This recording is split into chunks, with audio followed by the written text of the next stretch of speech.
Acompanhou a participação, está acompanhando a participação do presidente Lula num evento grande lá em Brasília, 25ª edição da Marcha à Capital Federal em defesa dos municípios. João Pedro conta pra gente aqui. Fala, João Pedro.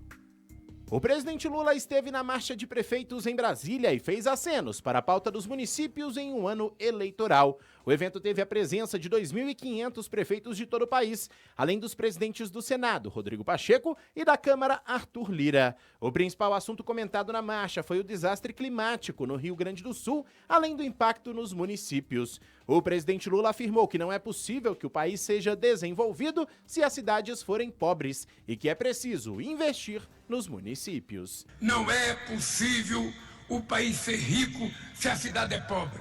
Não tem país rico com cidade pobre. Isso me incomoda, porque cada vez que a gente toma uma medida que significa recolher dinheiro de alguém, significa que alguém vai pagar. Nós transferimos muito responsabilidade, é mais educação, é mais saúde, é mais transporte e muitas vezes nós precisamos transferir uma parte do dinheiro junto. O fato é que muitos prefeitos gaúchos não participaram do evento este ano, exatamente pela situação no estado. A marcha também discutiu a desoneração e uma eventual volta gradual da cobrança de tributos sobre as folhas de pagamentos, que são considerados temas centrais para a economia das cidades. A expectativa do Congresso Nacional é de que seja costurado um acordo sobre o tema ainda nesta semana. O presidente da Confederação Nacional dos Municípios, Paulo Ziolkowski, destaca que para as cidades a situação econômica não é sustentável. Só que por que nós entramos com a emenda que prosperou? Por quê?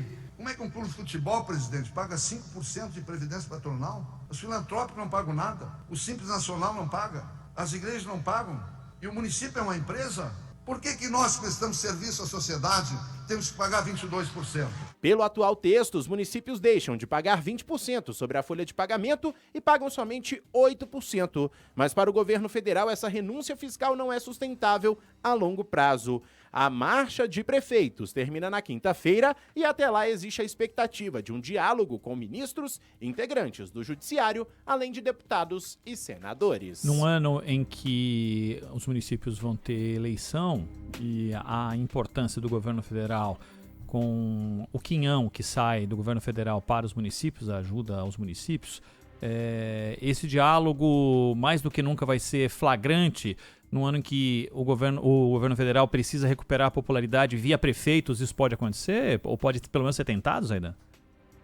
Bom, o que nós tivemos lá é aquilo que sempre tem, né, nessas manifestações dos prefeitos, porque imagina, é uma multidão, várias tendências políticas, então teve gente que vaiou o Lula, teve gente que aplaudiu o Lula. Isso é normal. Agora, o governo terá de lidar um bom tempo com a insatisfação dos municípios e, portanto, dos prefeitos, em razão da força que o governo fez para desmontar a desoneração. E é bom lembrar que a economia dos municípios em 2024, Ronald, com a desoneração valendo, ela fica na casa dos bilhões. E talvez chegue a 2 dígitos de bilhões. Porque nós estamos falando de 2,5 bilhões para os primeiros meses do ano. Então pode chegar a 12, a 13 bilhões. E isso tem um impacto monumental. E é bom lembrar que esses municípios, muitos ficam à míngua. E aí quem tem de mandar dinheiro? O governo federal e os governos estaduais. Ou seja, você tira dinheiro e depois tem de entregar. Não é?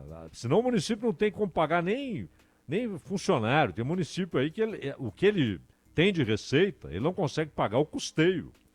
Então ele depende do socorro federal e estadual. E essa medida, ela alcançava os municípios com aí até 150 mil habitantes, né, números redondos aí, e virou alvo desse ataque obcecado do Haddad com a arrecadação. E o governo vai ter que lidar com isso. Isso provocou muita insatisfação. Em municípios, em empresas, em sindicatos, em centrais sindicais. Vai ter de lidar com isso, não é? É um braço de ferro. Tanto que agora nós temos aí essa coisa esquisita, né, de suspensão de decisão do Supremo pelo próprio ministro que concedeu a liminar, enfim. Virou uma bagunça porque ninguém tem muita convicção de nada. A única convicção do Haddad é que ele tem de arrecadar mais. Agora, parece que ninguém enxerga que é uma estupidez o que eles estão fazendo com essa teimosia pela desoneração. Inclusive o custo político, né? Isso está demonstrado aí. 3h27.